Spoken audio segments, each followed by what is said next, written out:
வணக்கம். இன்னைக்கு வாங்க நம்ம எப்படி கொத்தமல்லி சட்னி செய்கிறேன்னு பார்க்கலாம். அதுக்கு ஒரு கைப்பிடி அளவு ஃப்ரெஷ்ஷான கொத்தமல்லி, தேங்காய், பச்சை மிளகா, பூண்டு, சின்ன வெங்காயம் எடுத்து வச்சுருக்கேன்.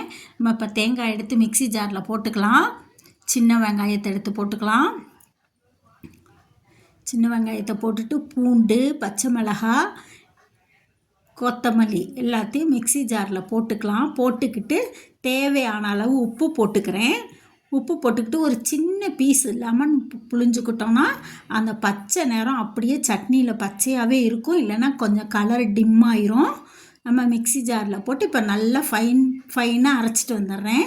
அரைச்சிட்டு வந்து நம்ம கிண்ணத்தில் ஊற்றி சட்னி தாளிச்சிக்கலாம். எப்போதும் நார்மலாக தாளிக்கிற மாதிரி தாளிச்சிட்டு இட்லியோடு வச்சு சாப்பிட்றதுக்கு நல்ல டேஸ்டான க்ரீனிஸான சட்னி. பிள்ளைங்க கொத்தமல்லியெல்லாம் ஒதுக்குனா அவங்களுக்கு இந்த சட்னி செஞ்சு கொடுங்க. நல்லா டேஸ்ட்டாக இருக்கும். நீங்களும் செஞ்சு சாப்பிட்டு பாருங்கள். எங்கள் சேனல் பிடிச்சிருந்தா லைக் பண்ணுங்கள், ஷேர் பண்ணுங்கள், சப்ஸ்கிரைப் பண்ணுங்கள். தேங்க்ஸ் ஃபார் வாட்சிங்.